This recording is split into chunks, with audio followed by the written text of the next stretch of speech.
A'udzu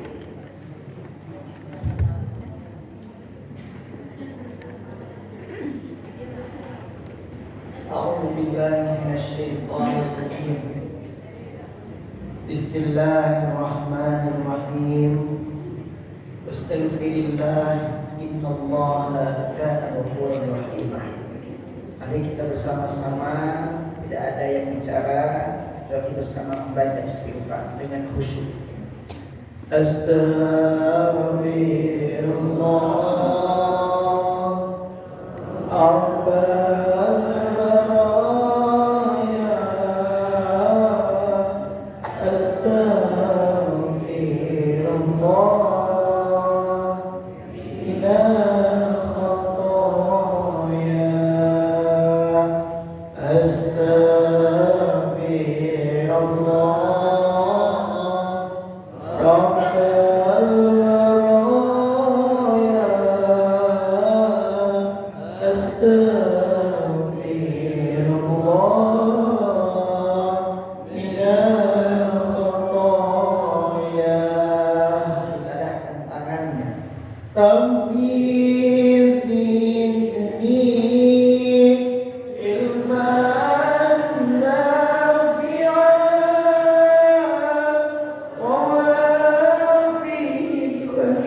Bismillahirrahmanirrahim. Ya Fattah, Ya Alim, Iftah qulubana, Futuhal Arifin, Wafaqina fid din, Wa'allimna ta'wil, Wahdina ilal haqqi wa ila tariqin mustaqim bifadlika wa judika wa karamika ya akramal akramin ya Allah ya arhamar rahimin. Ditiupkan ke tangan, diusapkan ke wajah, diusapkan ke dada, ke hati. Assalamualaikum warahmatullahi ta'ala wabarakatuh. Waalaikumsalam warahmatullahi wabarakatuh. Alhamdulillahilladzi nahmaduhu wa nasta'inuhu wa nastaghfiruh wa na'udzu billahi min shururi anfusina wa min sayyiati a'malina. Man yahdihillahu fala mudilla lahu wa man yudlilhu fala hadiya lahu. Asyhadu an la ilaha illallah wahdahu la syarika lah alladzi khalaqal mauta wal hayata wa asyhadu anna Muhammadan 'abduhu wa rasuluhu alladzi man la nabiyya ba'dahu faballagha ar-risalah wa adda al-amanah. Innallaha wa malaikatahu yusholluna 'alan nabi ya ayyuhalladzina amanu sallu 'alaihi wa sallimu taslima. Allahumma salli wa sallim bi ajalli shalawat ala sayyidis sadat sayyidina wa maulana Muhammadin sallallahu alaihi wasallam wa salawatullah alaihi bi husnil jamil al-malih as-salih al-fasih khair khalqihi amma ba'du. para masyayikh, para guru, para tokoh agama yang sama-sama berjuang meneruskan risalah para anbiya wal mursalin yang menjadi pewaris para nabi, guru-guru kita semuanya. Alhamdulillah ada guru di sini, Ustaz Auhan, beserta dengan para jamaahnya, para pengikutnya, para muridnya, dan guru-guru kita yang mengajar di tempat ini, di majelis ini, dimanapun mereka berada, mungkin yang hadir ataupun tidak. Yuk kita sama doakan semoga mereka diberikan panjang umur, sehat walafiat, diberikan oleh Allah kemenangan di dalam perjuangan kebaikannya, muridnya, jamaahnya, pengikutnya yang sama-sama ingin mendapatkan ridho Allah Ta'ala, sama-sama diridhoi oleh Allah, dicintai oleh Allah, dinikmati rahmati oleh Allah di dunia bersama-sama kita, bersama guru, kelak di surganya Allah dengan guru, karena dia punya guru dan gurunya maka akan bertemu dengan puncak ilmu yang menjadi puncaknya segala ilmu, yaitu Nabi Muhammad. Ibu bapak yang dimuliakan oleh Allah, berguru itu harus. Jika kita ingin dapatkan ilmu bisa kita dapatkan dari buku, ilmu bisa kita dapatkan dari media. Akan tetapi bedanya kalau kita punya guru, bukan hanya ilmu yang kita dapatkan, tapi yang kita dapatkan adalah keberkahan dari ilmu tersebut. Maka banyak orang yang berilmu, pemikir, cendekiawan, tapi dia tidak barokah hidupnya. Artinya apa? Gak bertambah baik, gak bertambah soleh. Cirinya ilmunya seperti pedang yang hanya menyakiti orang. Karena kenapa? Ilmu yang dia dapat mungkin dari buku, ilmu yang dia dapat mungkin dari media. Dia tak punya guru, maka ilmu itu akan melukai orang dan akan menjadi senjata makan tuan. Akan tetapi ketika kita berguru dengan guru yang punya guru, jelas gurunya, jelas di mana dia mendapatkan ilmu, dari siapa ilmu tersebut, maka inilah yang akan menjadi mata rantai. Mata rantai kita adalah orang yang mendapatkan berhak kelak diaku oleh Nabi kita Muhammad sallallahu alaihi wasallam. Mohon izin, mohon maaf, di sini bukan saya ingin mengajar, bukan saya ingin memberikan tausiah, akan tetapi niat murojaah, mengulangi apa yang saya pernah belajar dari guru, apa yang saya pernah dengar, apa yang saya pernah kaji kepada para kiai di pesantren. Izinkan hari ini saya membagi ilmu kepada ibu-ibu, kepada bapak-bapak semuanya. Sama-sama di sini Bapak Ibu, nggak ada yang terbaik di tempat ini. Yang bicara belum tentu dia yang paling baik. Yang di belakang atau yang di pojok belum tentu dia adalah yang paling baik. Nggak ada yang tahu di tempat ini yang paling baik itu adalah orang yang ikhlas, orang yang benar-benar karena Allah hadirnya, orang yang benar-benar dilihat hatinya oleh Allah, ada ketulusan, ada cahaya di dalamnya. Faya ayatuhan nafsul mutmainnah, terpanggil jiwa-jiwa yang dipanggil. Kita ini punya nafsu. Nafsu yang dipanggil ke tempat ini karena kita mau ngaji. Kalau nggak mau, meskipun diajak, nggak enak. Tapi karena kita mau ngajinya, dipanggil oleh Allah, diberikan kekuatan oleh Allah, dimampukan bukan karena kita mampu, dihadirkan bukan karena kita yang mau hadir, tapi semuanya adalah kehendak Allah Subhanahu wa Ta'ala. Maka ucapan dengan alhamdulillah ya Allah bisa ketemu di tempat ini, di tempat yang paling mulia. Semoga kita semuanya dipandang oleh Allah dengan pandangan cinta. Amin ya Rabbal alamin. Ini masjid ada adab-adabannya, ada etikanya ibu bapak kalau ngaji di masjid. Beda dengan kalau kita ngaji di gedung, beda kalau kita ngaji di halaman. Ini ngaji di masjid, hukumnya makruh kalau kita masuk masjid tanpa sholat tahiyatul masjid. Saya nanya nih ibu bapak, sholat nggak tadi? Tahiyatul masjid, benar sholat? Yang nggak sholat ada? Saya nggak sholat. Lalu saya masuk ke masjid seperti saya masuk rumah orang, nggak pakai salam. Orang kalau masuk masjid nggak pakai, orang kalau masuk masjid nggak sholat tahiyatul masjid makruh. Allah itu nggak suka, meskipun nggak dosa, tapi Allah nggak suka dengan orang itu. Biar Allah suka sama kita, biar Allah ridho sama kita, ganti sholat tahiyatul masjid dengan bacaan al-baqiyatus sholihah. Bacanya gimana Gus? Yuk bareng-bareng. Subhanallah walhamdulillah wa la ilaha illallah Allahu akbar.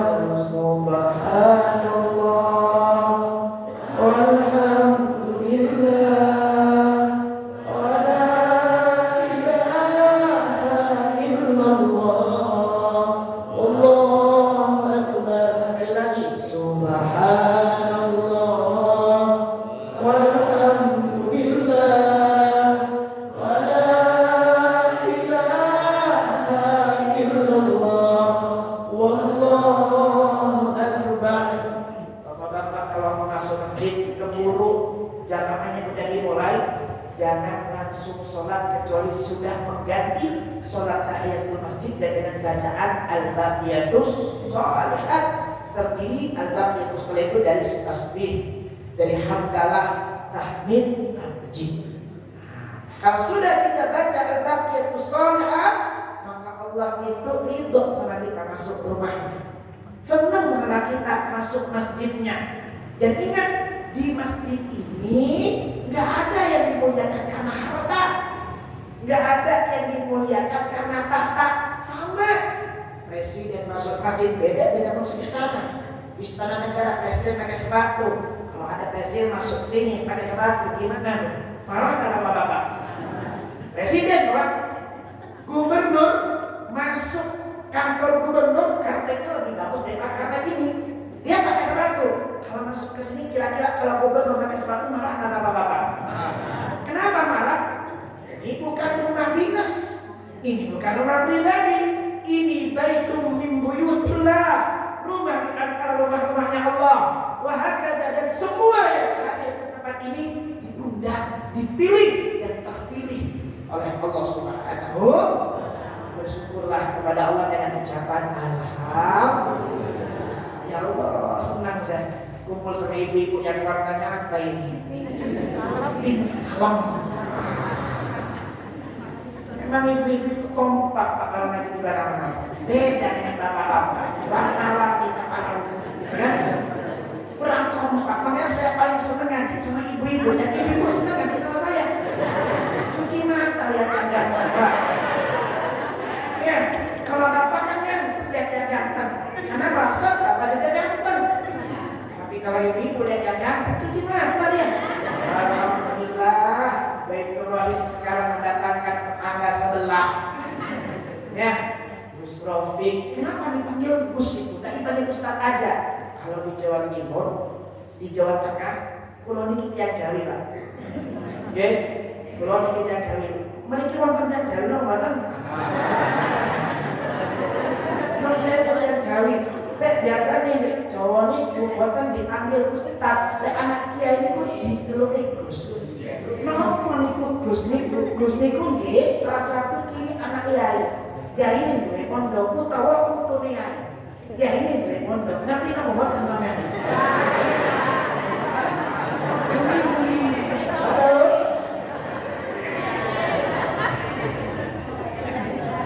Gus itu panggilan kanyaah yang mereka punya ciri. Kalau Garut itu Aceh.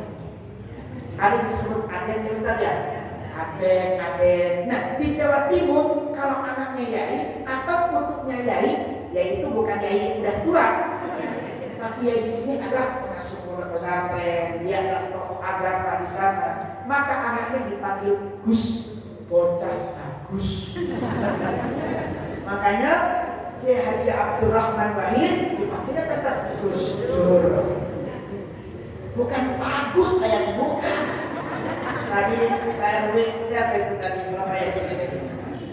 Bapak Haji Agus. Padahal ini kita gitu kan? Cukup dengan Gus. Kalau udah Gus nggak usah Ustaz. Kalau udah Gus nggak usah Kiai, gitu kan? Gus cekap pun, betul sambil ceramin cekap Gus Awon. Nggak pantas nih Kiai nopo banget. bocah bagus loh Pak. Kok saya bahasa Jawa ya?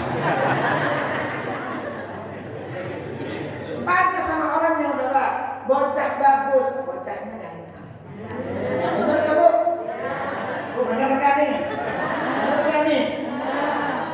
Iya. Bapak Ibu yang dimuliakan oleh Allah, yuk kita doakan juga para tokoh agama khususnya pengurus DKM yang berjuang memakmurkan masjid ini.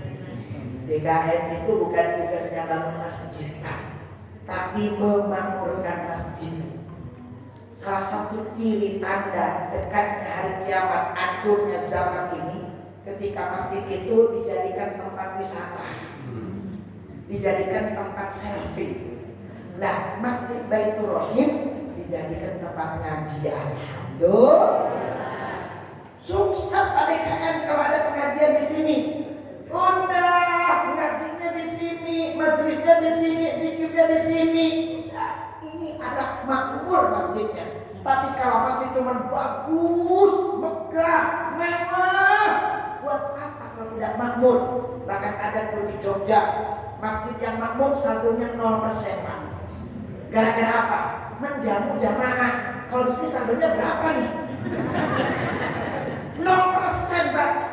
Ada Pak. Di Jogja itu masjid, Bapak lihat tuh. Masjid saldo 0%. Yang sholat duhur dikasih sarapan siang Pak. Nasi padang Pak. Makan siang. Kalau di sini sholat duhur dikasih apa? Pantesan sholat duhurnya sepi. Gak begitu nikmat sholat duhur di sini. Kenapa? Gak ada apa-apa dari. Sholat asar dikasih cemilan, gorengan. Yang menuju untuk ke sore Pak. Gorengan sama kopi hitam. Wah rame itu. Jamaah dibeli makanan. Sholat maghrib dikasih jamuan ilmu, ada kajian sekolah ba'da maghrib. Sholat isya dikasih makan kolak. Ada bubur kacang hijau, kacang merah dan kacang-kacang merah. Ini kalau di sini Pak DKM suka gitu, jamaah dikasih makan enggak? Kayaknya juga pengajian sekarang juga nggak ada makanan kayaknya. Ada ya. Alhamdulillah, kita doakan Pak DKM sehat. Amin. Lahir batin dan bisa mengamalkan amalan yang seharusnya menjadi tugasnya. DKM ini pahlawan masjid. Ya, maka kita doakan Pak RT RW itu teh diomongin hunkul. Dia ayam gak ada modalnya pengen jadi RT. Ada Pak RT? Ada Pak RW? Biasanya jadi RT itu kurus orang Pak. RW itu biasanya kurus. Di RT kan mohon maaf, tapi malah RT. Oh iya, kurus sama. Dengan RT saya sudah kurus. RW-nya malah RW. Alhamdulillah, sama-sama kurus. Karena kenapa? Sering diomongin sama ibu-ibu. Benarnya diomongin, apalagi salahnya gitu. Modalnya cuma apa? Berani ke depan diomongin orang. Makanya kalau jadi RT nggak ada modalnya, beda sama dapil, beda dengan jadi caleg. Itu ada modalnya. Kemarin saya ada jamaah yang nyalon provinsi, saya nanya modalnya berapa, Pak Haji modalnya hari terjadi itu deh. Berapa modalnya? 1 M lebih untuk jadi dapil 1 M lebih habis. Setiap tim sukses dikasihnya minimal 300 juta kampung. Kalau jadi RT modal segitu nggak ada yang mau. Itu juga maunya juga dipaksa. Makanya kadang-kadang RT RW itu istiqomah etak deui tadi. Baikkan jadi RT mending jadi ustaz. Mending jadi ustaz atau DKM ngurusin masjid, apa untungnya? Ustaz, Gus Rofiq, untungnya akhirat dari RT. Untungnya akhirat dari RW. Jadi DKM itu untungnya akhirat. Nggak kayak pejabat untungnya di dunia. Guru saya pernah berkata, Le, asal Jawa bisa karena dihukum Jawa Pak. Tapi tak contoh Jawa bisa.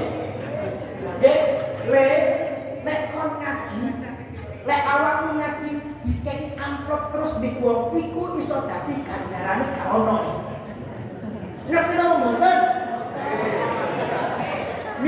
ibu-ibu, kata guru saya, nah kalau kamu ngaji selalu diamplopin sama orang, itu bisa jadi pahalanya nggak ada. Nah, ini bahayanya kalau kita dapat amplop, dapat gaji, dapat bayaran.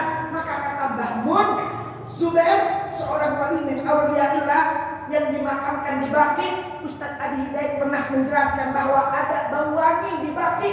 Saya pikir ini bau jamaah yang pakai minyak wangi, ternyata itu wanginya dari makam Mbah Maimun Zubair. Tibta hayyan wa tibta mayitan. Kekasih Allah itu harum semasa hidupnya dan harum setelah wafatnya. Salah satu saya nukil bahasa beliau. Nek kon jadi pejabat, nek kon jadi guru, kalau kamu jadi orang yang punya jabatan, jadi guru, kamu harus bekerja. Karena kenapa? Biar kamu tidak tamak dengan pemberian orang. Tapi kadang-kadang Ustaz kalau punya usaha nggak dilirik sama ibu. Nek dilirik Cina, elehku Cina Ustaz. Nek elehku batur mah wah dibelian. Tapi Ustaz punya dagangan, kadang-kadang beli namanya sekali. Nah ada unggul. Kali itu udah payu. Ya, Allahumma sholli wa sallim wa barik. Ada yang Bapak ini muliakan oleh Allah. Maka dari itu doakan saya, semoga termasuk orang yang dibanggakan oleh Nabi, dibanggakan oleh guru, yang gak tamat dengan pemberian orang, tapi ngerti pemberian orang. Gak tamat saya enggak. Bu, biasanya kalau saya ngaji itu suka ditunggu sama anak saya pulang. Saya baru sekarang, bukan baru sekarang, jarang. Saya ngaji pagi-pagi itu jarang. Biasanya kalau saya ngaji itu malam. Nanti itu ada 3 jadwal. Pertama, saya ada di Cimahi, terus saya ke Padalarang, terus ke Cikalong. Pulang biasanya kalau udah kayak gitu, Rajaban Bu. Arema, suka Pemulu dan Rajaban, Arema. Pulangnya kadang jam 2 malam Pak. Kayak tadi malam saya dapat tempat ditunggu sampai jam 12 malam.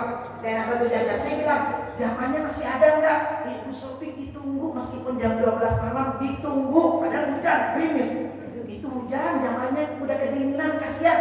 Gak apa-apa Bu Sofi, zaman udah rindu. Wah emang berat lagu rindu. Itulah kalau sudah rindu kepada saya. Ya gitu. Jangan macam-macam merindukan saya. Karena saya sudah rindu. Allahumma sholli wa sallim wa barik. Kalau saya pulang ngaji, itu anak saya meskipun jam 2 malam ditunggu, Pak. Saking sayangnya sama saya. Saya pikir dia nunggu untuk bersalaman. Ternyata selalu ditanyakan apa? Mana dusnya biasanya kalau mana dusnya? Tapi kalau nggak dibawa dus gitu, itu kalau malam kalau siang enggak kayaknya.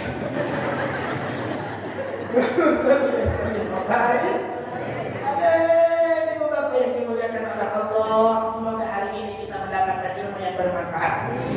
Yuk berangkat dari sama-sama menjadi orang yang ikhlas, sama-sama berangkat dari ingin mendapatkan ilmu yang bisa menambahkan keimanan kekuatan kita semuanya. Bismillahirrahmanirrahim. Yuk kita bahas. Momen hari ini adalah peringatan Isra Mi'raj. Apa Bu? Tadi ada nggak yang baca ayat suci Al-Quran? Ada. Ustaz siapa?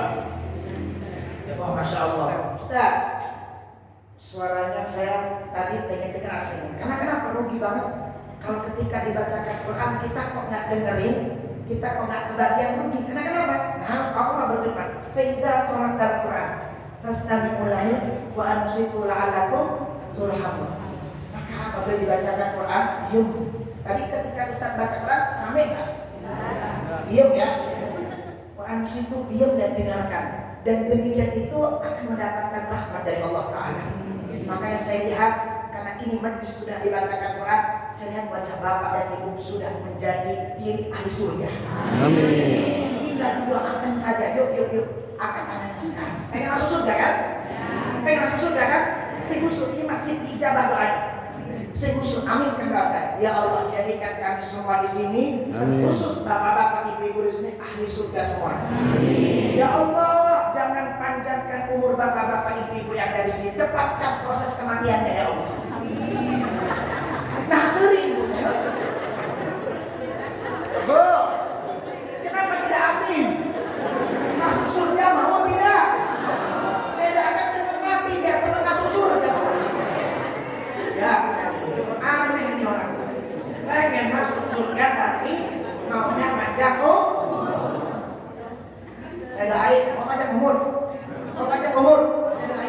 Ya Allah, panjangkan umurnya sampai 1000 tahun. Jangankan 1000 tahun, Gus. 100 tahun udah gak enak dipandang. Saya sekarang umur 34 masih enak dipandang, imut-imut. Tapi kalau udah umur 86, gak akan diundang sama orang Baitul Rahman. Gak akan. Kenapa? Mas amin-amin. Akan Ustaz umur Nabi, gitu kan? Iya, ibu-ibu yang bapak-bapak yang dimuliakan oleh Allah, kematian itu bukan ditakuti seharusnya, tapi dirindukan bagian kita yang beriman. Jangan takut dengan mati, karena kematian itu akan datang tanpa kita minta dan tidak bisa kita hindari. Betul? Maka mati itu siapkan, bukan ditakut. Maka kalau kita dimintakan untuk mati, aminkan. Yang kita minta bukan sekedar mati, tapi husnul. Demi Allah, demi Rasul, andaikan saya pulang dari sini, Israel datang kepada saya, akan mencabut nyawa saya. Demi Allah, saya ridho dan saya orang yang paling beruntung. Dan saya menginginkan meninggal seperti guru saya meninggal. Beliau guru saya, Al-Habib Anis bin Hasan Syahab. Beliau meninggal ketika majlis di hari Minggu. Hari Minggu itu adalah hari di mana beliau mengisi majlis di masjid. Beliau meskipun sakit, beliau datang ke Pagaden untuk mengajar dan wafat ketika beliau mengajar. Subhanallah, indah kematian yang husnul khatimah. Begitu indah orang yang membiasakan sujud wafat dalam keadaan sujud. Begitu indah orang yang wafat dalam keadaan membaca Al-Quran karena dia biasa membaca Al-Quran. Na'udzubillah min dzalik, berhenti maksiat. Tobat sebelum mati, karena ketika kita tidak berubah hidup kita saat ini, takutnya Israel datang mencabut nyawa, kita belum siap dan kita wafat dalam keadaan su'ul khatimah. Na'udzubillahi min dzalik. Maka dari itu, ketika kita pengen masuk surga, yuk kita harus jadi orang yang cerdas. Cerdasnya orang kalau udah pengen dia doa masuk surga, yang dia pelajari adalah persiapan kematiannya.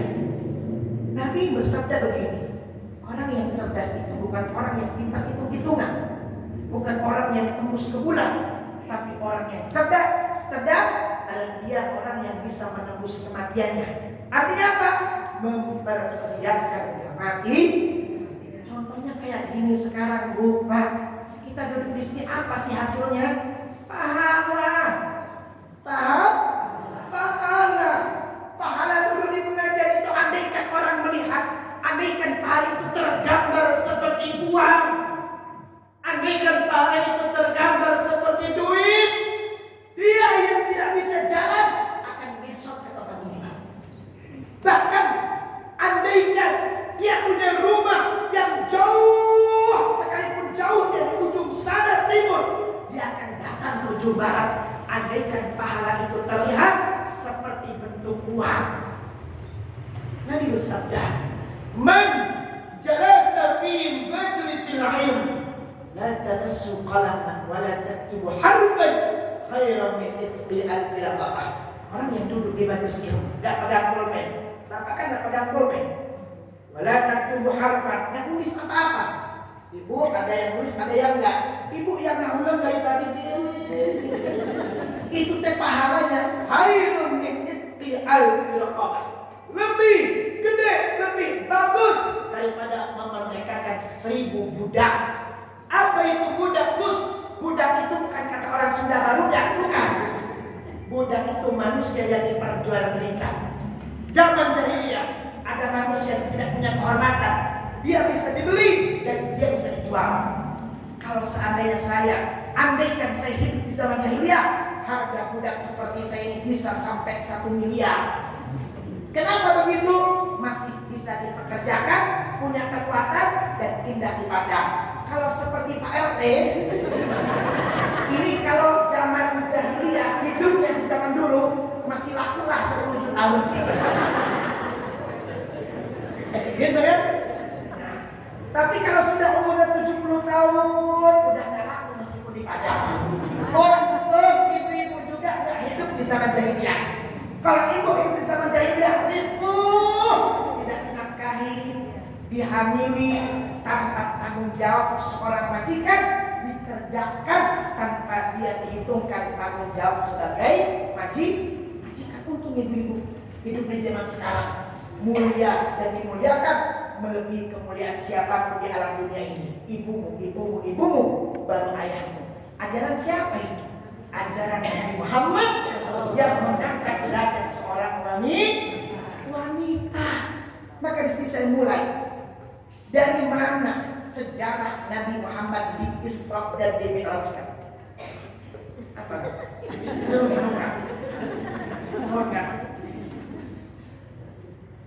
Dari mana sejarah Nabi Muhammad Sallallahu Alaihi Wasallam diisrakan? Kita bahas Isra dulu.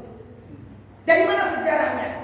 Sejarahnya Nabi Muhammad diisrakan itu, Pak, karena kehilangan seorang wanita yang dicinta. Yaumul Hazan, hari yang sedih. Yang sedihnya Nabi Muhammad melebihi sedihnya ditinggal ibunya. Nabi ditinggal ibunya saat kecil, yatim saat di kandungan. Tapi ketika Nabi ditinggal oleh istrinya Sayyidatina Khadijah, kesedihan Nabi Muhammad berlarut-larut. Tak ada semangat Nabi Muhammad. Maka bohong kalau ada suami bilang lebih sayang, lebih cinta sama anak. Bohong. Anda kalau tua, Anda kalau sama-sama tua, Anda sama-sama numpang hidup sama pasangan. Saya menemukan banyak fakta.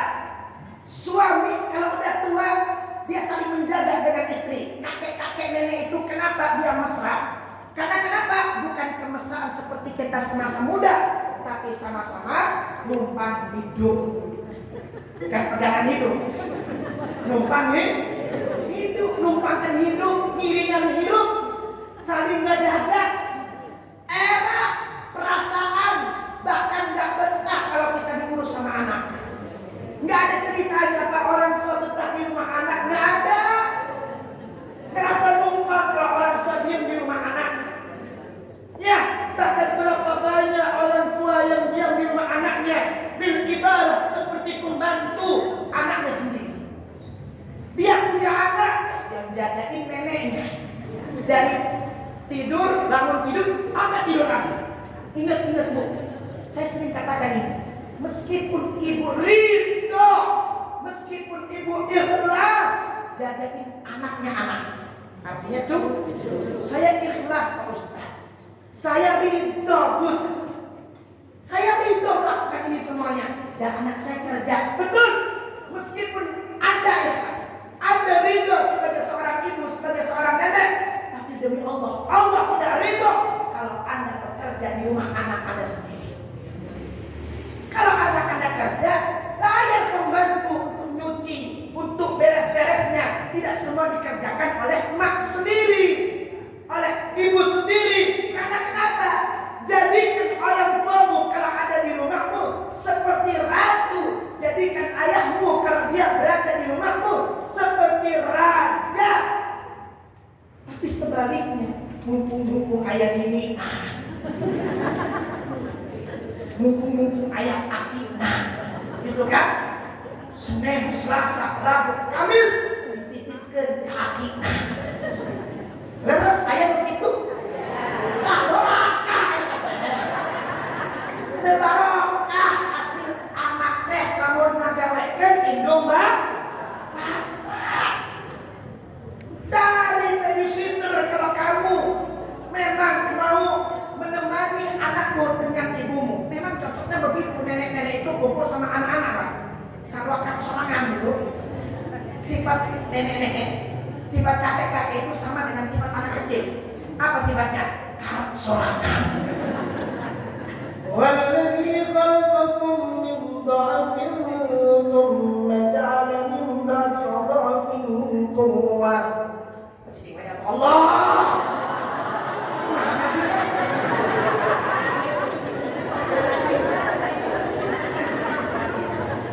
Kalau kita cakap Allah cicing Allah. ثم جعل من بعد قوة ضعفا وشيبا يخلق ما يشاء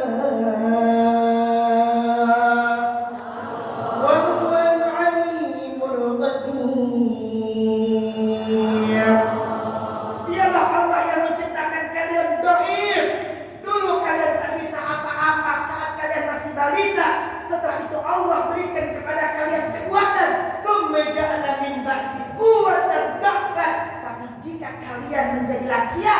Kalian seperti balita lagi. Makanya kalau orang tua sudah tua renta, orang tua sudah rapuh dan ripuh, yang diinginkan, yang dibutuhkan oleh orang tua, kasih sayang anaknya sebagaimana dia menyayangi saat anaknya masih kecil. Dan tidak boleh ketika ibu lalu orang di sekolah. Betul tidak? Yang dibutuhkan kasih sayang, maka doanya kama rabbayani. Hoyong diurus mama teh, hoyong dipahami hoyong mama teh. Begitu, makanya orang tua kalau kumpul sama anaknya gampang nangis. Betul nggak? Rumah sak perasaan anaknya juga numpang. Segala merasa serba salah. Takut ngerepotin. Anu jadi mantu, anu jadi anak. Mending cicing di emas sorangan di kampung. Mending cicing di emas sorangan meskipun letih tapi bahagia daripada cicing di emas anak meskipun juga istana. Beres deh. Nah beda dengan anak kamu cicing di rumah kurang gitu ya. Nah, kalau anak diam di rumah bapak atau di rumah ibu, pasti pulangnya jika mau beas. Mau deh. Yang dibawa kok karena mau ayah di imam teh. Dan kerasa bikin sorangan dan tadi. Hei, kalau kamu sudah berumah tangga, nggak boleh kamu ngambil harta orang tuamu. Tapi kalau orang tuamu datang ke rumahmu, meskipun dia nggak izin, nggak dosa bagi orang tua tuh. Itu nggak usah izin. Tapi itulah orang tua. Ya, itulah orang tua. Sedikit saya bahas tentang bagaimana kesedihan Nabi Muhammad ditinggalkan oleh istri Siti Khadijah. Sedihnya Pak, saking sedihnya Allah memerintahkan kepada malaikat Jibril untuk ngajak healing Nabi Muhammad. Isra itu healing. Oh, ibu kalau susah, sedih, ajak bapak healing. Bapak boleh dijadikan pemajikan juga magicom ya Pak. Iya kita masak, yang masak. Ini pemajikan lain magicom bapak, ajak jalan-jalan. Ajak healing Pak. Iya bertenang hati dari si bapaknya. Jenuh dari perempuan Pak. Ya, maka Nabi Muhammad pun healing. Ketika Nabi Muhammad SAW sedih, susah, ingat terus kepada istrinya, maka Allah memerintahkan malaikat Jibril untuk Isra. Apa? Minal masjidil harami ilal masjidil aqsa. Cuman bedanya healingnya kita dengan Nabi jauh. Healingnya kita kadang-kadang kalau mau merefresh otak kita, refreshing namanya. Itu biasanya kita nyari tempat yang bahagia sejenak. Yuk kita Pak refreshing, kata Gus Rofi juga harus healing. Kemana Mama? Ke mall, belanja, balik pasean dan sebagainya. Balik nongkrong di bumbung-bumbung. Diajak ke bapak ngajak healing ke mall. Jadi nampak duit bapaknya. Sekedem refresh na kotak teka dito na rungkat sedih. Bukan mall tempat healing kita. Bukan pantai. Hati-hati nih Ramadan nanti. Hati-hati. Jangan jadikan momen lebaran itu untuk momen kita bermaksiat kepada Allah. Karena kenapa? Sebulan habis pahala kita berpuasa. Kalau di lebaran kita habiskan dengan bermaksiat. Hindari tempat-tempat yang melihat aurat orang. Ini kadang-kadang lebaran ramenya di mana? Di pantai. Ini dari naon di pantai Pak? Ini dari naon di pantai teh? Jadi kan ajang silaturahmi. Idul Fitri itu jadikan ajang silaturahmi di kolam renang, di pantai. Nah, gitu. Ningali naon ari apa? Uruluk pahala kamu kurang ningali batur. Katos henteu. Begitu. Mau baik pada Raja Bani. Amin. Amin. Wa sya'bana amin. Wa ballighna Ramadan. Amin ya rabbal. Maka disitulah Bapak Ibu, ini menjadi cara jitu bagi kita semuanya. Kalau kita ada susah, sulit, perkara yang tidak bisa kita selesaikan, pecahkan, maka solusinya masjid. bukan sekedar namanya yang masjid, tapi makan sujud. Nabi itu diperintahkan ke masjid, diperintah apa? Sujud. Gerakan, pola yang paling disukai oleh Allah adalah sujud. Maka Nabi kalau sudah sujud tuh Pak, lama Pak. Sampai Sayyidatuna Aisyah melihat paha Nabi sampai bengkak Pak. Kalau beliau sudah sujud, terlihat matanya mengeluarkan air mata dan merah. Apa namanya teh? Lebam, sembam. Jadi kelihatan bengkak matanya, bengkak pahanya. Sampai Siti Aisyah bilang kayak gini, ya Rasulullah, tak tega aku melihat engkau hai suamiku. Padahal engkau ini sudah dijamin surga. Kau ini tidak punya dosa kan? Tapi kenapa setiap sujud kamu menangis wahai suamiku? Setiap sujud kamu mengeluarkan air mata sampai bengkak kakimu dan pahamu wahai suamiku. Apa kata Nabi? Afala takuna abdan syakuran. Apa salah saya menjadi orang yang paling bersyukur? Syukurnya kita itu bukan ucapan alhamdulillah saja, tapi syukurnya kita ditunjukkan dengan ibadah. Dan ibadah yang paling disenangi disukai oleh Allah adalah sujud. Maka kalau udah gak kuat Pak mikirnya, kita mikirin anak, mikirin keluarga, mikirin kerjaan, udah Allah gak nyuruh kita mikir, Allah nyuruh kita zikir. Berhenti mikir. Karena banyak mikir bukan kebagusan. Banyak mikir nambah penyakit, nambah masalah. Mual beres dipikir mual. Pikiran terus. Mual beres ya kata masalah dipikir bang. Tapi lamun di pikiran kurang sadaya, ala bidzikrillahi tatma'innul qulub. Kalau kita mikir pasti ada solusinya. Ketika Allah sudah tenangkan hati kita, bahkan di dalam pikir itu kita menyebut dalam sujud apa yang kita minta lewat hati, bukan lewat kata. Maka Nabi itu kalau sujud lama, apa yang diminta sama Allah? Yang diminta adalah ampunannya, yang diminta adalah rahmatnya, cinta dan kasih sayangnya. Bahkan Nabi sering kalau sujud memintakan agar supaya umatnya diselamatkan di dunia ini dan di akhirat kelak dimasukkan ke surga. Nabi Muhammad, Nabi banyak memintakan ampun kepada Allah, bukan dosanya, tapi dosa kita semuanya. Tubu ilallah, fa inni atubu kulla yawm mi'ata marrah.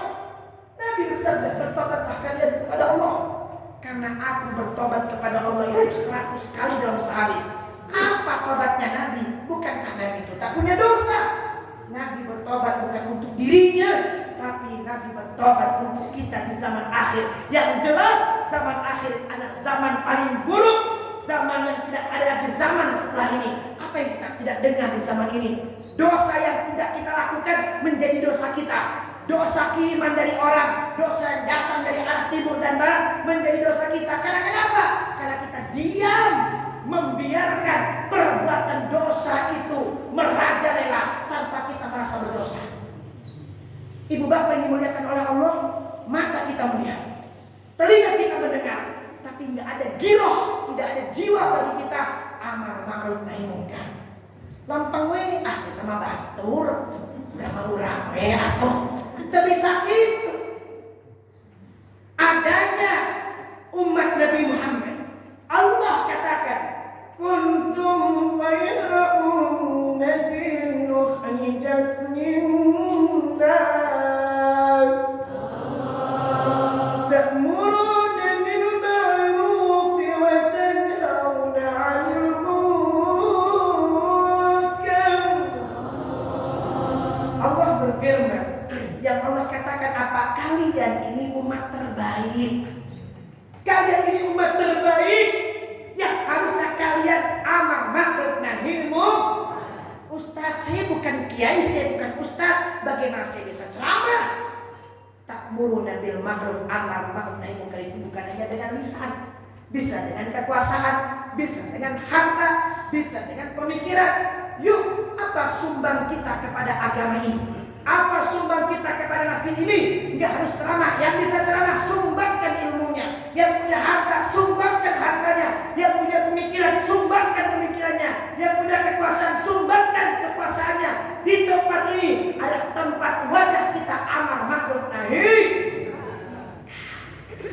Maka inilah momen di mana kita isyraq selalu diingat oleh kita, agar supaya kita tahu perjalanan kita itu dari masjid ke masjid, Pak. Kalau ke masjid berarti tujuannya ibadah. Di masjid gak ada yang mulia karena harta, karena tahta, tapi yang dimuliakan oleh Allah mereka yang bertakwa. Ulah kira ari keur hirup embung ke masjid geus paeh hayang diharap. Kayak orang paeh ora kesalahan mah. Karena hidupnya lagi hidupnya hoream ke masjid.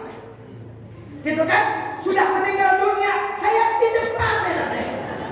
Kiraan imam. Lagi hidup kamu nggak pernah ke masjid, nah udah mati mau jadi imam, tadi kegoleran deh sih ada. Ayah begitu bapak, ayah.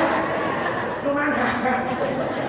Izin, malu pak kalau kita nanti jadi jenazah baru dibawa ke masjid. Mumpung sehat. Jadikan masjid itu tempat solusi dalam kehidupan kita. Bahkan kata salaf kita, ulama kita terdahulu mengatakan, jika masjid makmur, maka hidup wilayahmu akan makmur. Jika masjidmu menjadi masjid yang menjadi sumber ekonomi, sumber kegiatan, maka ini akan hidup sebagaimana alladzi barakna haulah. Kenapa Masjidil Haram? Kenapa Masjidil Aqsa diberkahi oleh Allah? Lihat kegiatannya bagaimana. Mereka orang Arab, mereka yang sholat di Masjidil Haram itu nggak kumpul setelah adzan, kumpulnya sebelum hari kurang kumpulnya iraha, sekolah. Beda jauh. Sebelum itu dari masjid. Ya kadang-kadang ayah ngaco pak. Neskomat, karek down, karek sholat ya saya tadi. Jangan, ini banyak kasus. Banyak yang bertanya sama saya, Gus gimana kalau misal ini kurang 2 menit? Kan ada jam kemana kayak gini. Jam iqamah mau 2 menit. Udah mau qomat, kok sholat ini? Oh, ini orang kurang ajar. Kenapa begitu? Ini orang kurang tidak punya adat nih. Adanya ini biar kamu lihat. Apa yang kamu lihat? Tanda akan iqamah. Tanda akan kok. Kalau sudah qomat jangan lagi kamu sholat sunnah. Karena kenapa? Sudah dimulai untuk berjamaah. Jangan dihilangkan karak sorangan orang macam sunnah. Kamu rek itu sholat di imah. Tidak macam sorangan gitu. Kayak dari yang lain. Tidak ada urusan saya. Ayah begitu di masjid saya. Coba ya. Sok ayah begitu kesel. Ngomong di dia kayak. Allahumma sholli wa sallim wa barik. Dan sholatlah berjamaah. Pak ulah wanita yang sholat sorangan euy. Ya Pak, singkat lagi jam 11 ini. Beres. Dapat jam dia mau tambah apa. Bapak Ibu, singkatnya Nabi Isra udah ketahuan, Mi'rajnya Allah berikan apa? Amanat untuk kita mendirikan sholat. Yuk kita singkat sesingkat-singkatnya. Kenapa Allah perintahkan kita untuk sholat? Karena sholat itu bisa mencegah kemungkaran dan kefasikan dan kekejian. Inna sholata tanha 'anil fahsya'i wal. Kenapa kita masih senang kepada perbuatan dosa? Berarti ada masalah dengan sholat kita. Kenapa kita banyak masalah dalam hidup? Ada masalah dalam sholat kita. Hidup kita ini gambarannya sholat kita. Maka kalau ketika sahabat datang sama Nabi, dia curhat, ya Rasulullah, aku banyak masalah, aku banyak kesulitan. Dari mana dan bagaimana aku terhindar dari masalah dan bagaimana aku cara menyelesaikan masalahnya? Kata Nabi, jangan fokus sama masalah kamu, karena masalah kamu itu tergantung dari sholat kamu. Dan perbaiki sholatmu, maka Allah akan perbaiki hidupmu. Hidupmu itu tergantung dari sholat. Jika kamu orang iman, namun tak sholat, keluar daripada iman, daripada kamu nanti didorakan. Ya, kalau kamu bukan orang beriman, nggak peduli sholat atau enggak, tetap Allah makmurkan kamu. Allah berikan kesuksesan sama kamu. Tapi kalau kamu beriman, kamu Islam, dan sholat, Allah akan datangkan masalah demi masalah bertubi-tubi padamu. Karena kenapa? Allah inginkan kamu sholat. Dan yang membedakan kamu dengan mereka yang beda agama adalah sholatmu. Kalau masalah sodakoh, orang sodakoh jelma nu sanes, gitu kan? Di masjid-masjid hoyong bangun masjid, atau masih kena ayat di jalan nih. Menta-mentanya batu bangun gereja, tekitun tuh, pengen gitu tuh, ya kan? Betul tidak? Mereka mau ada kegiatan, tidak pernah ada proposal, ada minta sumbangan, gak ada. Mereka dari belakang, komunitas mereka kuat, keuangannya kuat. Itu kalau berbicara tentang sedekah, tentang kehormatan dan menghormati, mereka lebih menghormati daripada kita. Bahkan kita orang Islam di zaman sekarang yang terkesan tidak pernah menghormati. Karena kenapa? Terkesan ekstrim. Mereka sangat menghormati. Ya, kenapa begitu? Ya, karena mereka punya agama dan setiap agama punya ajaran kebaikan. Tapi yang membedakan agama mereka adalah sholat. Jadi kalau orang sudah tidak sholat, maka sama dengan mereka. Man taraka shalah fa alaihi kufur. Orang yang meninggalkan sholat, maka dia termasuk orang yang kufur. Wa la in kafartum inna adzabi lasyadid. Dan jangan pernah sholat sendiri, Pak. Jangan pernah sholat sendiri. Saya begini saja contohnya. Bapak, Ibu, Fatihah itu rukun qauliyah dalam sholat. Kalau Fatihahnya nggak benar, udah jelas Anda sholat nggak diterima. Di mana di sini ada orang, ada bapak atau ibu yang mau ngaji di tes ku guru langsung. Biasanya bebarengan wae saya kata. Nya, harus sentuh. Sok misal, itu ciri-cirinya ibu sok tahlilan, sok ngaji. Hafal Yasin? Hafal bebarengan tadi. Lamun sorangan, tuh. Ini cirinya ibu-ibu suka yasinan.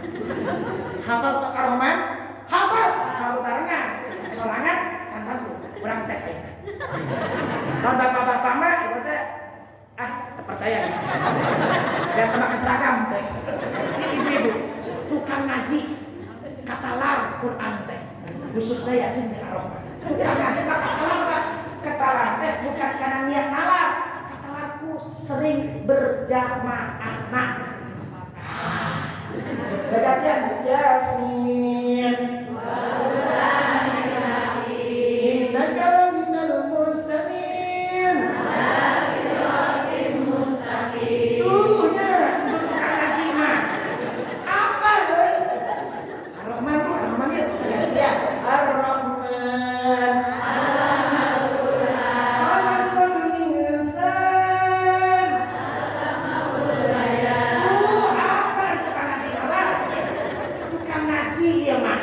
Al-Imran Alif Lam Mim Al-Baqarah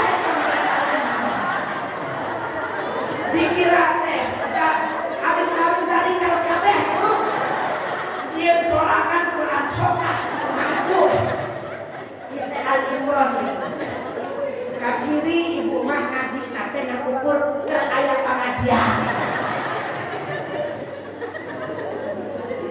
Terusannya Al-Imran itu bukan dalika. Kalau Al-Baqarah iya.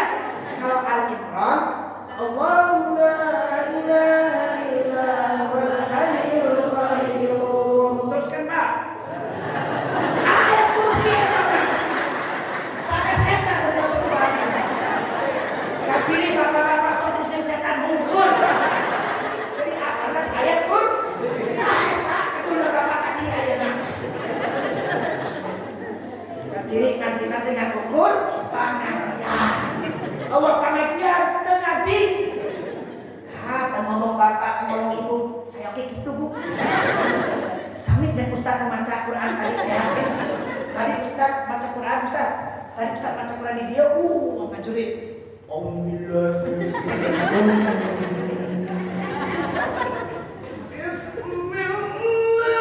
Kita lamun diundang. Namun diimah kalau gitu dia ngaji di enak-enakin teh di degeku bapak-bapak, di degeku ibu-ibu, namun di degeku sorangan mual gitu ngaji gitu teh namun diundang ngumpul maka ada orang ibadah istighfar istighfaran kene. Wah dia colang-colangan Fatihah can tentu bener, can tentu fasih gitu kan? Ya, saya tengah rasa saya sholat bener kan. Asli saya gak ikhlas kalau saya jadi imam. Apalagi kalau saya jadi imam, ayat tanda tangan geus jelas eta teh nominan ayat. Saya jadi imam di Masjid Al-Irsyad Kota Baru. Saya jadi imam di Masjid Agung Cimahi. Itu kalau jadi imam tanda tangan beres imaman Pak. Ada nominal yang di situ tertulis. Jika dia di amplopna. Ayat tanda tangan tuh ya. Lamun di Masjid Al-Irsyad Kota Baru tanda tangan saya Pak, imaman hungkul. Makanya cara saya imam di Masjid Kota Baru dan di masjid di dia beda. Di Kota Baru mah Allahu Akbar. Itu. Iya. Kalau di masjid rumah mah Allahu Akbar. Tapi dia kan ngomongin imam, ngomongin ustaz ya. Ngomongin ustaz tadi rumah cak itu, di imam lagi itu wah. Wah, di Masjid Kota Baru maka maca Fatihah oge diingatkan tidak sudah. Bismillahirrahmanirrahim. Nyebab taran itu banyak Allah. Itu mah ibu para berjamaah. Iya teh contohkan jadi imam ibu. Banyak saya kan maca Bismillahirrahmanirrahim. Aduh batal. Kaciri para berjamaah. Dengarkan.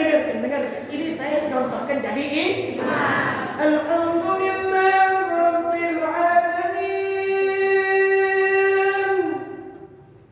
Ar-Rahmanir-Rahim. Maliki Yawmiddin. Iyyaka na'budu wa iyyaka nasta'in. Ihdinas siratal mustaqim. Siratal ladzina an'amta 'alaihim ghairil maghdubi 'alaihim waladdallin.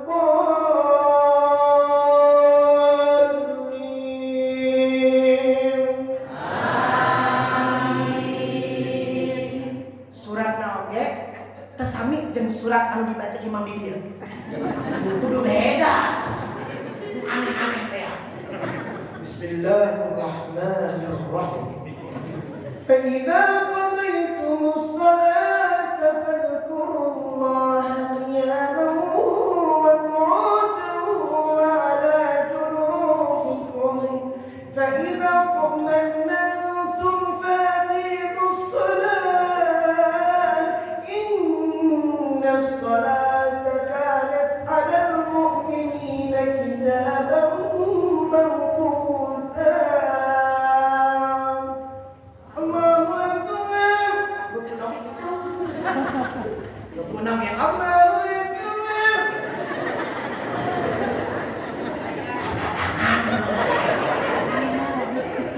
Sami Allahu liman hamidah. Enakeun imam gitu mah euy. Imam Allah Akbar. Bismillahirrahmanirrahim. Alhamdulillah. Terjadi ayat kata-kata itu jadi. Tak ustaz ya teh ustaz istighfaran dari imam teh. Ibadahnya istighfaran, tapi saya yakin berjamaah mah jadi rahmat Pak.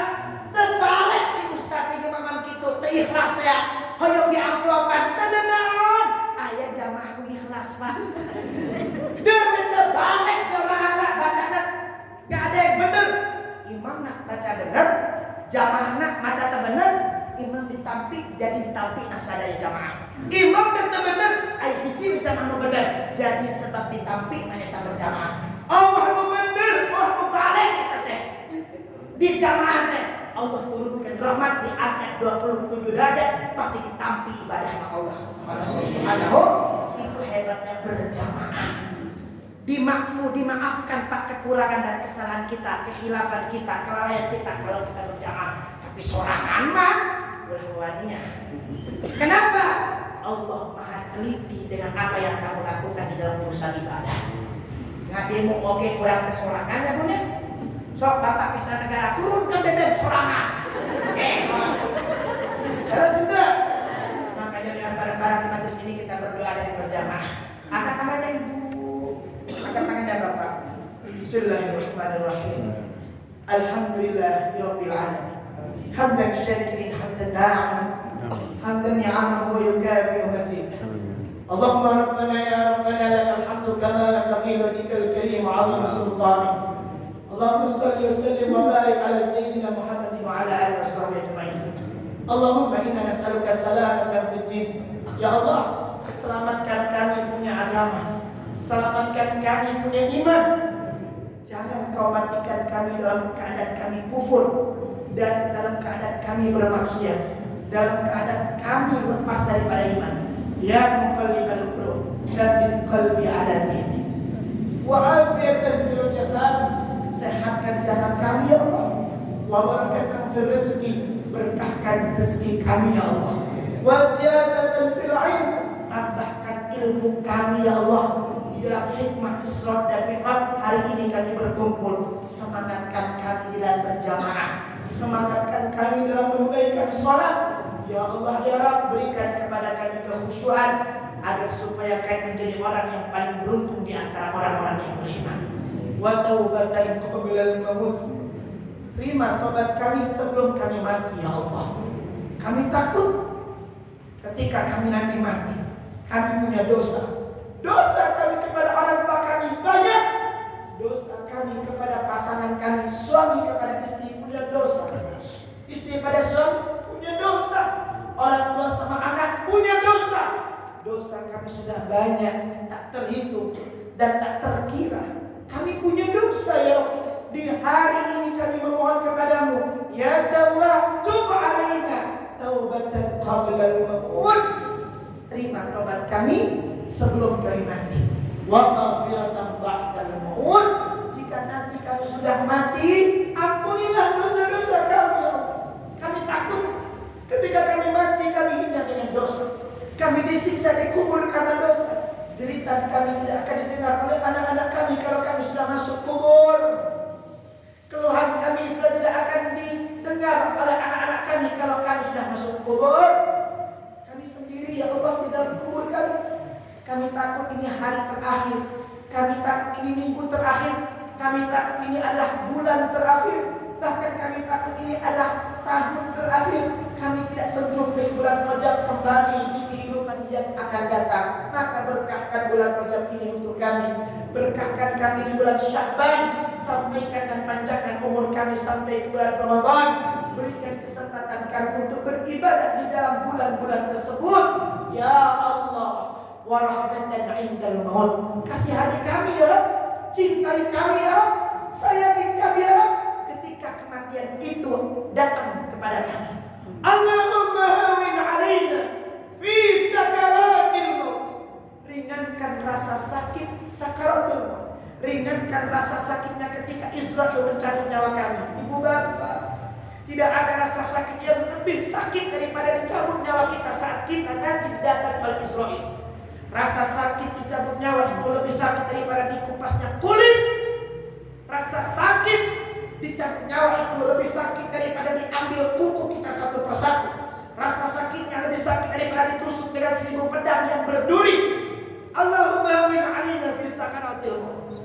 Kita tidak bisa membayangkan, kami tidak bisa membayangkan rasa sakitnya sakaratul maut. Kematian bukan karena tua, kematian bukan karena sakit, tapi kematian karena waktunya sudah tiba. Ketika Israel akan datang kepada kami, memberitahu bahwa ini hari terakhir kami, masa terakhir kami memohon ya Rabb. Kami memohon ya Rabb, wafatkan kami dalam keadaan husnul khatimah. Dan jadikan anak-anak kami jadi anak-anak yang saleh dan salihah. Karena yang kami tinggalkan, jika kami nanti mati, kami tidak bisa memberikan nasihat lagi. Saudara, keluarga yang kami tinggalkan jika kami mati, kami tidak bisa menemaninya lagi. Kami mohon kepadamu, dampingi, lindungi, cintai, sayangi, jaga anak-anak kami, keluarga kami. Jika kami mati terlebih dahulu sebelum mereka, ya Allah. Jangan kau jadikan siksa kubur kami karena anak-anak kami yang membuka aurat. Jangan jadikan siksa kubur kami disebabkan karena anak-anak kami yang tidak sholat. Ya Allah, jadikan kami hamba-Mu yang memiliki contoh pribadi yang baik, mencontohkan kepada anak-anak kami. Jika hari ini kami ngaji, jadikan anak-anak kami lebih rajin ngajinya. Jika kami hari ini datang ke pengajian, jadikan anak-anak kami nanti lebih rajin ke pengajiannya. Ya Allah, ya Rabb, jika kami suka berjamaah ke masjid, jadikan anak-anak kami nanti golongan orang-orang yang suka berjamaah lebih daripada kami ke masjidnya. Allahumma rabbana hab lana min azwajina wa dhurriyyatina qurrata a'yun waj'alna lil muttaqina imama. Rabbana hab lana minas salihin wa minal muttaqin. Allahumma ya Rabb, orang tua kami yang masih ada panjangkan umurnya, sehatkan badannya. Jika orang tua kami sedang sakit, angkat penyakitnya ya Allah. Dan orang tua kami yang sudah meninggal dunia, rindu kami ingin bertemu dengannya ya. Rindu kami sudah lama tak melihat wajahnya ya Rabb. Ya Rabb, kami mohon kepadamu, ibu di sana yang sudah meninggal dunia, ayah kami di sana yang sudah meninggal dunia, ampuni dosanya ya Allah. Ampuni segala kesalahannya ya Allah. Muliakan ruhnya ya Allah. Jadikan alam kuburnya taman di antara taman surgamu ya Allah. Ya Allah, jangan siksa anak tua kami yang sudah mengandung dan melahirkan kami yang meninggal dunia, yang sudah di alam kuburnya. Luaskan alam kuburnya dan turunkan nikmat dan ampunanmu di alam kuburnya. Jangan kau siksa orang tua kami di sana ya Allah. Ya Rabb, ya Rabb, hentikan siksaan kubur itu untuk mereka, ayah kami yang sudah meninggal dunia.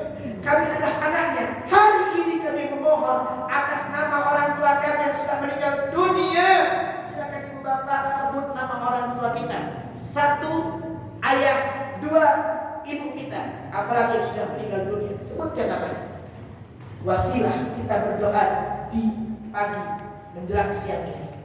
Insya Allah Allah akan turunkan rahmat, Allah akan berikan ampunan, Allah akan jadikan kubur orang tua kita kuburan yang penuh dengan kasih sayang, sehingga Allah jadikan taman di antara taman surga di alam kubur.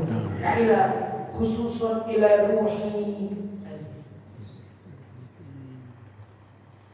Allahumma ighfir lahum wa'afihim wa'fu anhum waj'al kuburahum rawdah min riyadil jannah ولا تجعل قبورهم حفرة من حفرهم.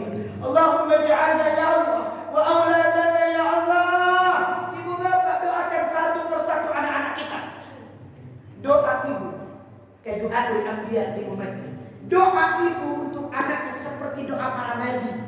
Tidak ada yang membandingi doa ibu. Kalau ibu sudah minta untuk anak-anaknya, ibu, anak ibu mungkin sekarang ada yang kuliah, ada yang sekolah, ada yang sudah berumah tangga. Doakan oleh ibu sebagai ibunya yang mengandung dan yang melahirkan. Tidak ada bandingan doa dari seorang ibu. Ayah, doakan oleh bapak anak-anak anda yang selama ini anda memberi nafkah, membayarkan tentang cita-cita agar supaya anak-anak kita sukses dan punya martabat derajat. Ayah, ketika ayah mendoakan anaknya, maka doa seorang ayah seperti doa malaikat. Di majelis ini, di masjid ini kita berdoa untuk anak-anak kita. Satu persatu kita sebut namanya. Anak yang pertama dulu. Ya Allah, anakku yang pertama. Ya Rabb, anak hamba yang pertama mungkin sudah berkeluarga, anak ibu bapak. Ada yang masih kuliah, ada yang mungkin cari pekerjaan, ada yang cari jodoh, ada yang belum punya keturunan. Doakan sekusuh-kusuhnya, seyakin-yakinnya di majelis ini. Lalu doakan anak yang kedua anda. Ya Allah, anakku yang kedua entah laki atau perempuan, doakan. Mungkin dia sudah ikut suami, atau dia sudah beristri. Mungkin dia sekarang sedang apa di sana kita tidak tahu, tapi kita tahu, yakin bahwa kita sekarang sedang mendoakannya. Dan Allah melihat kita sebagai orang tuanya. Ya Rabb, dengarkanlah baik Engkau yang Maha mendengar, kabulkanlah baik Engkau yang Maha mengabulkan doa. Kami mengkhususkan doa ini untuk anak kedua kami. Ya Allah, ya Allah, Silakan doakan ibu, bapak, doa untuk anak ketiga dan anak seterusnya 4 kelima. Silakan doakan di majelis ini, ya Allah.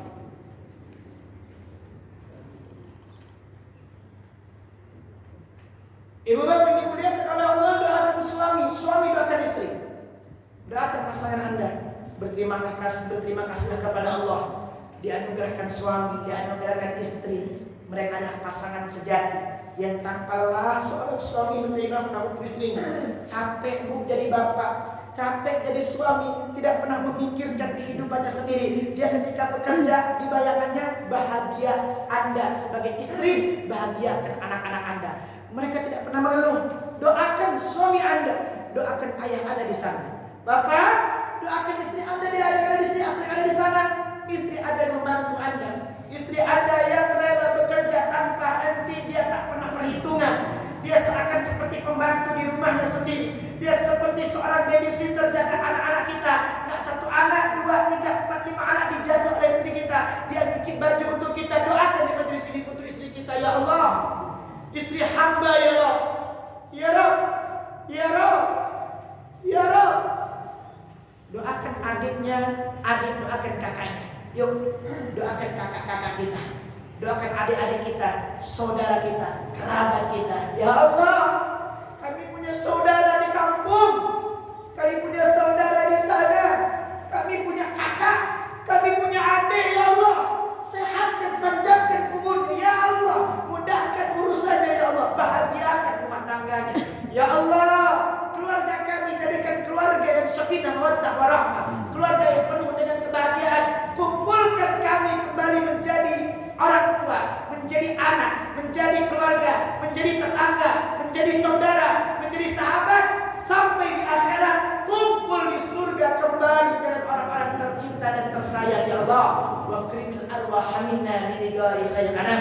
Kumpulkan ruh kami nanti dengan kemuliaan dan dimuliakan bersama manusia terbaik, Nabi kita Muhammad sallallahu alaihi wasallam. Rabbana iqdi hajatina min hawaijid dunya wal akhirah. Kesempatan terakhir pada doa kita hari ini, minta sesuai dengan permintaan masing-masing, sesuai dengan hajat masing-masing. Mungkin ada hajat tertentu, silakan. Kalau kita kumpul lebih daripada 40, pasti diijabah doanya. Ini kesempatan kita berkumpul di masjid yang mulia ini. Ya, kami ada keinginan, kami ada hajat. Yang pengen umroh, yang pengen beli rumah, yang pengen jual tanah, apapun, minta di majelis ini. Pulang dari sini, yakin dengan kekuasaan Allah, kun fayakun, semua akan terjadi, semua akan ada, tidak ada yang mustahil bagi Allah. Sing yakin, sing khusyuk, ngadoakan ke Allah Ta'ala. Ya Allah, ikti hajatina hadih, ya Rabb.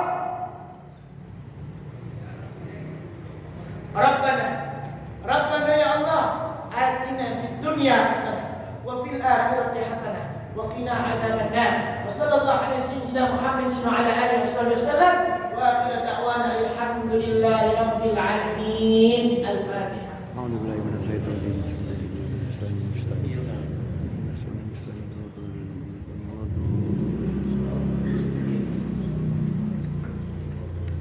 Alhamdulillahirabbil alamin. Mohon maaf Bapak, yang lebarnya nanti banyak salahnya. Yang salah jelas dari omongan saya yang tidak teratur, yang benarnya jelas dari Allah yang Maha mengatur. Maka dari itu, yang benarnya semoga jadi ilmu yang bermanfaat dan barokah, yang tidak benarnya semoga diampuni oleh Allah Subhanahu wa taala. Banyak yang ingin saya sampaikan, tapi waktu sudah singkat dan ini masjid, kita harus berjamaah sholat dulu dan seterusnya.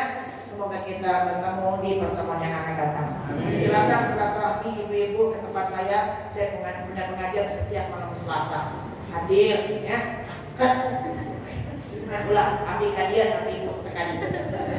Di Kolong Green Garden, Jalan Hercules, belakangnya Alfamart.